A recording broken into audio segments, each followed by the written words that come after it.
O vídeo do Lindy Ho já começa expondo o Kwon Wan-chan. E ao decorrer do vídeo, vocês vão perceber o quão repugnante esse ser é. É uma pessoa extremamente repugnante. Enfim, segue assistindo. Olá, aqui é o Lindy Ho. Na transmissão de hoje, vamos analisar a hipocrisia das pessoas que afirmam estar do lado da falecida Kim Se-ron. Os protagonistas são Kim Se-hee, do canal Garoceiro, Kim Won-chan e o CEO do Apachon, que é o Xamã. Ao observarmos os textos e declarações que eles mesmos fizeram, dá para perceber claramente o quão contraditório eles são. Primeiramente, vamos ao CEO do Apachon, que declarou que quem iniciou os boatos sobre a suposta amante de Kim So-hyun foi um conhecido que estava com o Lee Jin-ho. Mas será mesmo? Vamos ouvir com os próprios ouvidos. Aqui ele vai começar a expor uma série de áudios entre o cara do garoceiro, o cara do templo e ele, e seguimos. Agora eu vou traduzir a parte dos áudios. Em relação a Kim Se-ron, nossa Ami, em vida ela trocou o nome dela para Ai-min Kim. Ela tinha um ressentimento muito grande contra o Kim So-hyun, depois de brincar daquele jeito com ela quando era mais nova. A forma como Se-ron se expressava era: durante esses 6 anos foi como estar na posição de rainha. Foi difícil e exaustivo sustentar esse papel. Foi isso que ela disse. Como ela teve que amadurecer muitas vezes, ela suportou tudo. E como havia sido prometido o casamento, ela continuou suportando. Aí o desconhecido, que na verdade era o Lindy Ho, e o cara ainda não sabia quem era, ele botou: realmente eu não sabia disso. Aí o dono do templo: eu sei de coisas ainda mais graves, mas eu não conto, sabe por quê?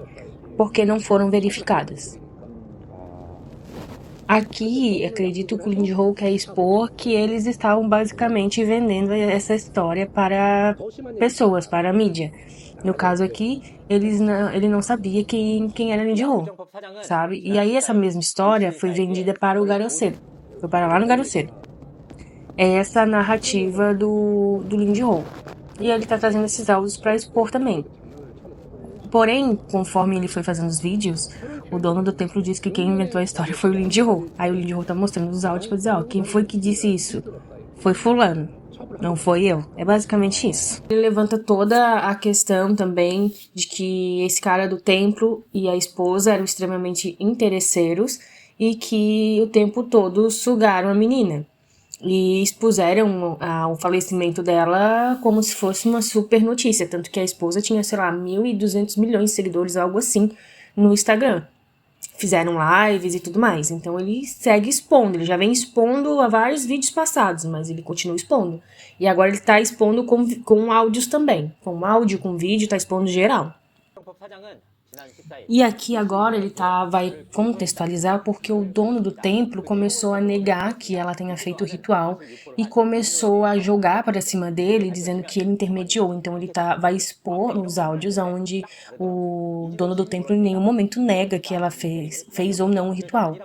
E que não era ele que estava lá, era um conhecido dele. Mas aí ele resolveu mostrar os áudios inteiros para mostrar que ele não intermediou nada. E aí ele fala assim: esse CEO do Apachon, que é o templo, né, no dia 14, insiste dizendo que havia me processado. E o conteúdo era o seguinte: contra Lindy Ho, que espalhou fatos inexistentes. Eu já disse que se vier à tona, eu não vou deixar barato. Esse eram as ameaças, né? E aí ele cortou a fala justamente nessa parte. O que realmente aconteceu foi que um conhecido do Lindy Ho, né, o senhor que ele denominou A, ele adora colocar nome A em tudo, né? Foi lá e questionou o tal do xamã e tudo mais. Aí ele fala: Kim Se-ron recebeu o Sinarim, ritual de possessão? E ele respondeu que não. Mas como a pessoa continuou insistindo, ele disse: se não recebeu, e daí? E completou dizendo: se isso fosse revelado, ele não deixaria barato. Em vídeos passados até a gente já falou sobre isso, que o cara estava ameaçando. Estão tentando parecer que eu forcei um Sinarim, que eu teria intermediado o ritual para tirar dinheiro dela, e que eu estou com medo de ver à tona. Por isso peguei o vídeo inteiro, sem cortes, do CEO de Apachon, sobre o Sinarim. E tudo inclui o que ele falou, né? Sem cortes, e ele diz que até a respiração está presente, que nem isso foi editado. Agora ele volta perguntando pra gente. E agora eu pergunto, em que momento ele disse não claramente? Peço que os próprios espectadores escutem e julguem por si mesmos. Aí agora eu vou tentar explicar os áudios. Aí aqui ele largou os áudios, esses áudios é entre um conhecido do Lindy Hall e o dono do templo, lá o xamã. Só que nesses áudios é visível que ele não nega nada, mas ele também começa a ficar nervoso. Ele acha que ele começa a desconfiar. E aí, depois ele fala assim, né? Ele questiona, de quem você ouviu essa história? Aí o conhecido fala, de ninguém. Aí depois ele questiona, mas alguém ouviu? E aí ele falou, não. Aí depois ele vem de novo. Isso é bem importante pra mim, prometo que venho depois e explico. Agora eu tenho um compromisso em 30 minutos. Não é mentira, e eu vou divulgar isso. Tipo, o dono do templo falando isso. E aí depois ele fala que o que preocupa ele, o dono do templo, né? É a história do casamento que saiu. Do casamento lá do cara de Nova York. Isso sim deixou ele inquieto. Mas ele vai resolver isso no off. E diz como se trata de Seron, tem um processo aí. Aí ele diz, e eu conheço todo esse processo.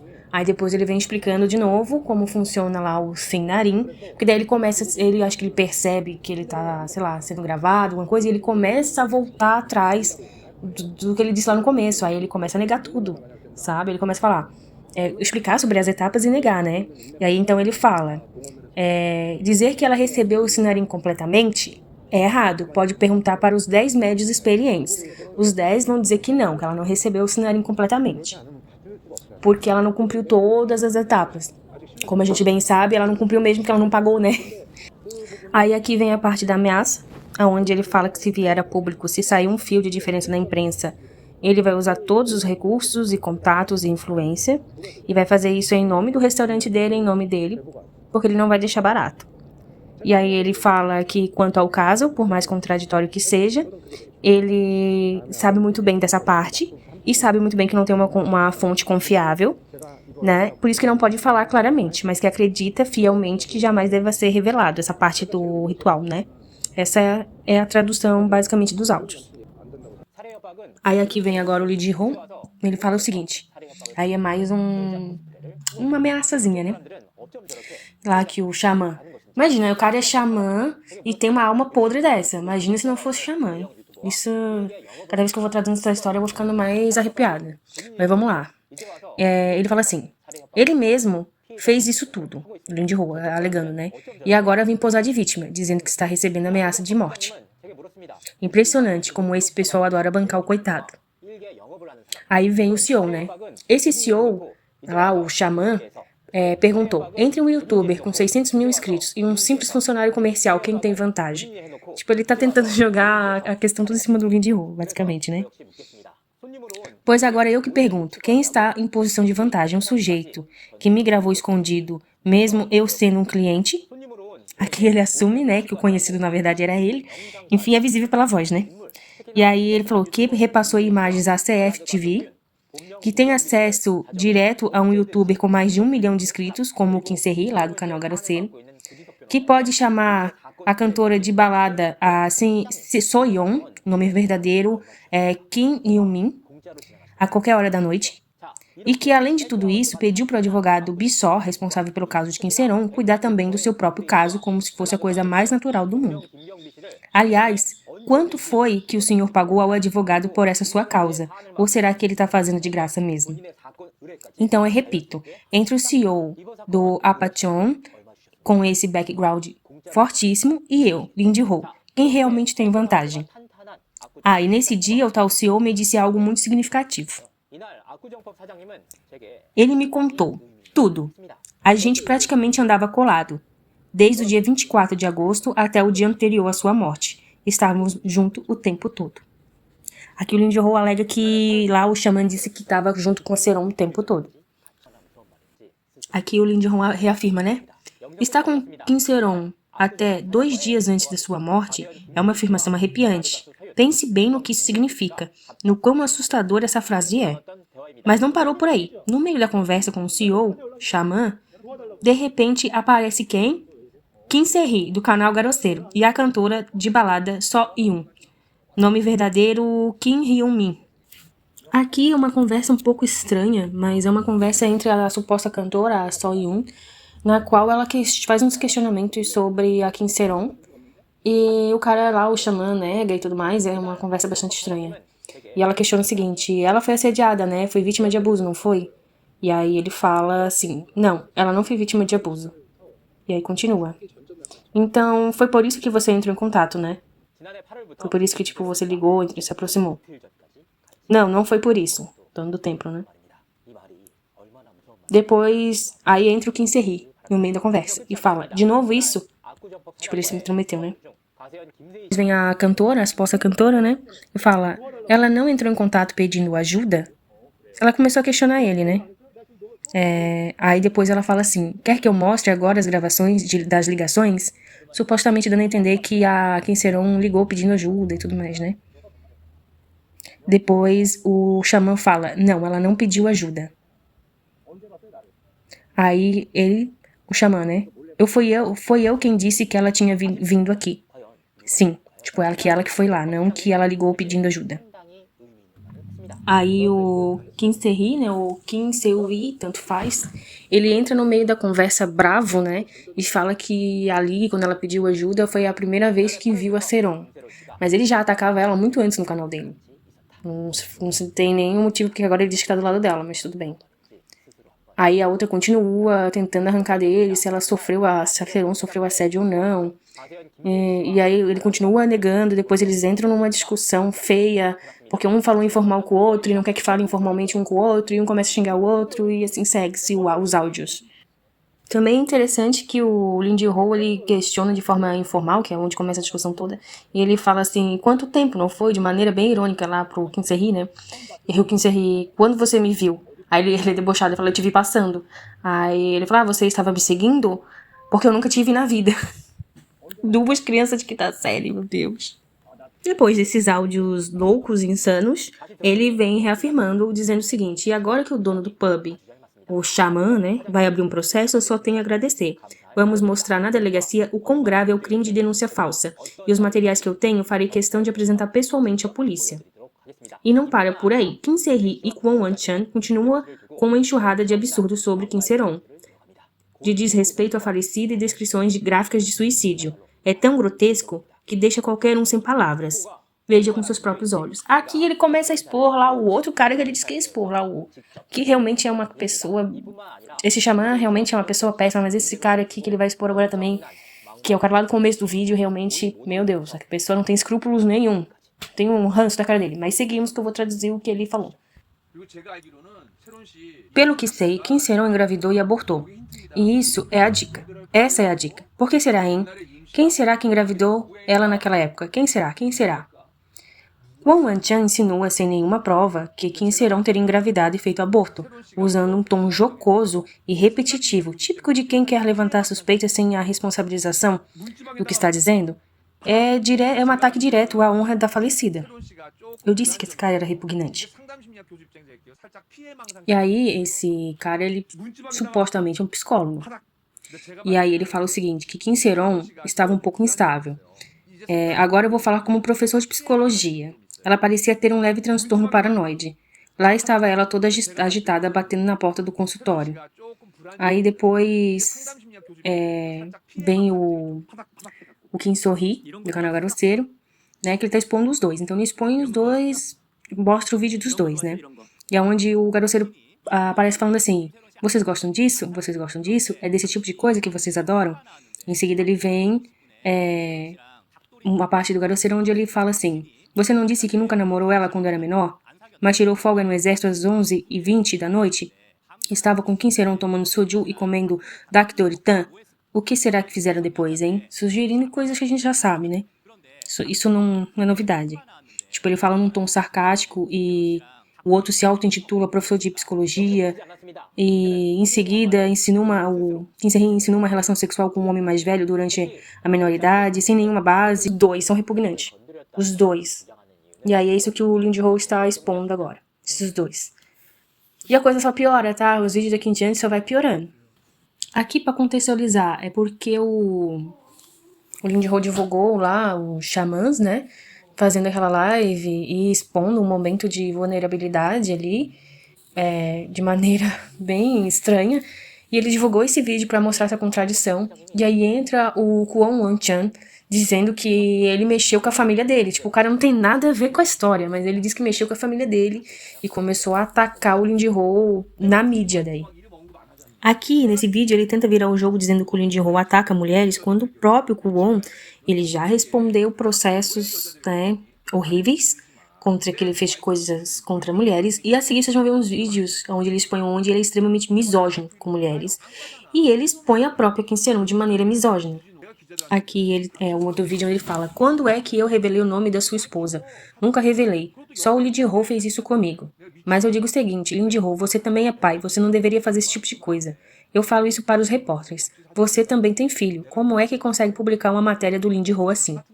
Algumas mães de meninas, e ainda por cima repórteres mulheres, eu fico louco com isso. Tipo, ele tá questionando porque que as pessoas dão voz ao Lee Ji-ho, sendo que ele é um misógino, chamando o Lee Ji-ho de misógino. Só que a gente sabe que, né, ele também não é coisa boa. Mas seguimos. Como que eu não vou ficar com raiva? Quem tem filho não deveria agir assim. Tem que se colocar no lugar do outro. Para eu ser feliz, os outros também têm que ser felizes. Parece uns idiotas do nada dizendo que conhece chefes de jornais e editores, e quando sai uma matéria do Lee Ji-ho, eu ligo brigando. Tipo, ele dá a entender que ele liga brigando, chamando a atenção que não é pra divulgar, não é pra dar voz pro Lee Ji-ho de jeito nenhum.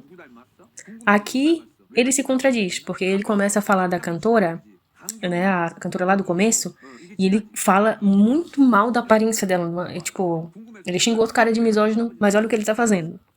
Aí ele fala o seguinte: a Kang Ki-eun, por exemplo, que mandou 2 artigos separados em vez de um só. Ela é esquisita.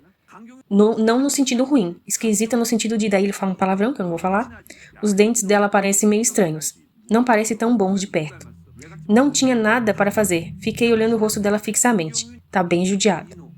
Mas o filho dela é bonitinho. Alguém me mostrou a foto. Muito fofo. Será que puxou a mãe? Ou o pai? Ou o avô, do lado materno? Tô curioso.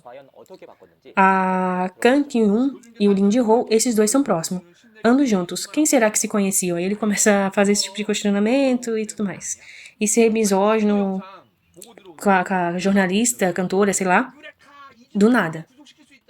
Aí agora o Lee Ji-ho, ele retoma ao que ele falou no vídeo passado. Se você não assistiu, volta lá para assistir a tradução, que lá tá a tradução e você vai entender. Que é onde ele expõe de novo o Kwon Won-chan, que ele fala sobre a presunção de inocência. Aí agora, nesse vídeo, ele tá retomando essas acusações e a presunção de inocência.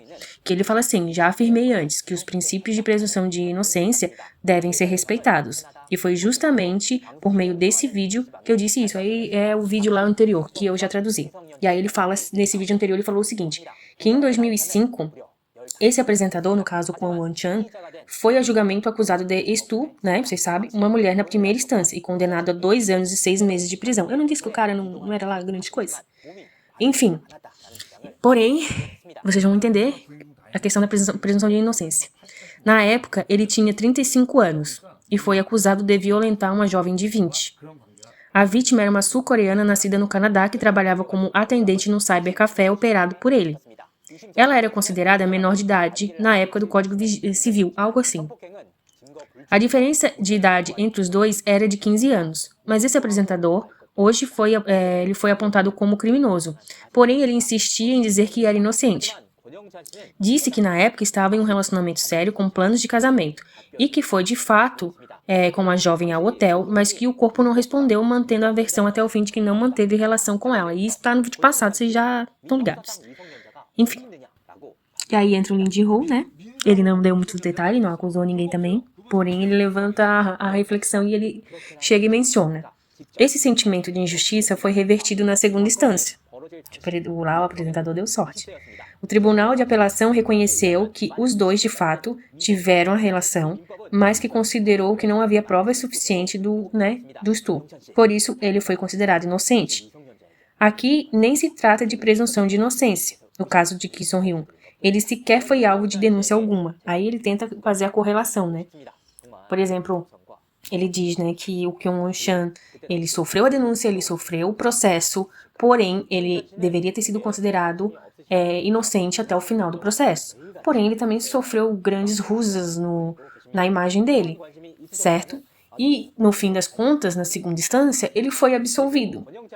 Então, o Lee Ji-hoon levanta a questão seguinte, que um cara que já passou por isso deveria ter um pouco mais de empatia, um pouco mais de responsabilidade ao alegar que um ator é um pedo sem as devidas provas e sem o devido processo legal. É basicamente isso que o Lee Ji-hoon tá fazendo aqui.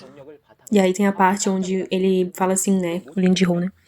Para alguém que vive exigindo justiça alheia, o Sr. Kwon tem uma memória bem seletiva sobre a própria ficha. E ele continua falando do caso do Kwon Wan-chan sem pena nenhuma. Aí o Lee Ji-hoon, ele fala o seguinte, né, ele deixa bem claro. Um homem que hoje ataca outros por moral é o mesmo que nega e desconhece conceitos jurídicos básicos para se defender de um próprio caso gravíssimo. Aqui entra uma questão que o Código Civil coreano ele teve muitas alterações, né? Tanto na idade de consentimento quanto na idade legal. Não é a primeira vez que há uma alteração na idade legal na Coreia do Sul, por exemplo. Aí aqui o Lee Ji-hoon vai contextualizar essa questão também. Por exemplo, eu acho que foi 2020, de 13 foi para 16 a idade de consentimento. Mas acredito que essa questão em 2005 era ainda mais nebulosa. E aí ele entra e fala assim, na época do incidente, a mulher tinha 20 anos de idade. De acordo com o Código Civil de 2005, menores de idade eram consideradas até 20 anos completos. Essa lei só foi alterada em 2013, quando a maioridade passou a ser reconhecida como 19 anos. E o Sr. Kwon Wan-chan, com uma diferença de 15 anos entre a vítima, né, entre ele e a vítima. Como pode fazer isso com alguém que legalmente ainda era menor? Em teoria, né? Porque na época a idade de consentimento, não é, como eu disse, era uma questão nebulosa na Coreia do Sul. Pois os direitos femininos na Coreia do Sul, eles assim, são apargos, são lentos. Bem complicado. E aí ele vem. Eu queria proteger o senhor, mas já que continua levantando suspeitas, eu estou esclarecendo os fatos. Daí ele vem, né? E agora eu tenho duas perguntas para o senhor Kwon Wan-chan. O senhor realmente não teve nenhuma relação com essa jovem? E por acaso, esteve no hotel, Ben-Yu Hotel? Ele dá até um endereço, naquela época. O senhor vive dizendo que não tem interesse nenhum em mim, mas há 3 anos publica vídeos me atacando todos os dias. Se tivesse mostrado algum interesse real, eu acho que a essa altura já estaríamos dividindo um quarto de hotel. Ah, e já se passaram 3 anos desde que o senhor disse que ia me mandar para a prisão. Ele é abusado. Quando eu falo que é difícil a tradução dos vídeos do Lee Ji-hoon é por isso, porque ele é muito debochado, muito irônico. É comum ele falar em terceira pessoa dele mesmo. É um caldo, é terrível, tá? Não é fácil, não. Ele não é fácil. E aí continuamos a tradução. Nos que parece cada vez mais provável que no site okibariji.com o Sr. Kwon Chan é representante e acaba sendo utilizado pelo Sr. Kim Se-hee. Eu não sei do que se trata esse site, tá? Coisa boa não é, né? O Sr. Kim Se-hee, que já tem pelo menos 5 condenações criminais, e o nosso querido Yoon Chan, que usa sua experiência na prisão como base para expandir negócios. Meu Deus. Vendo tudo isso, não tem como não ficar apavorado, não é? E o nosso estimado professor Kwon Wan-chan, que posta mais de 3 a 4 vídeos por dia. Me pergunto sinceramente, quando é que ele encontra tempo para dar aula? Aqui ele é bem debochado, porque ele tá dizendo que ele vai ser processado, né? Então ele tá sendo debochado, meio que dizendo assim, se o outro for fazer um vídeo, uma live, porque ele foi ao tribunal, porque o Lee Ji-hoon foi levado ao tribunal, aí ele é bem debochado e fala assim, não me venham dizer que vão me mandar dinheiro de chat para a gasolina, porque o Lee Ji-hoon foi ao tribunal em Seul. Se quiser dar, eu aceito, tá? Se quiserem pagar o estacionamento, eu aceito também. Não sou do tipo que nega, não. Ele tá sendo irônico referente ao cara lá, o outro. Aí lá vem ele. Mesmo sendo professor da Universidade Walcourser. Sinceramente, até quando os bolsos dos espectadores vão ter que bancar gasolina e papel de estacionamento? Aí ele falou, tenham vergonha. A verdade é lenta, mas ela sempre vem à tona. Obrigado.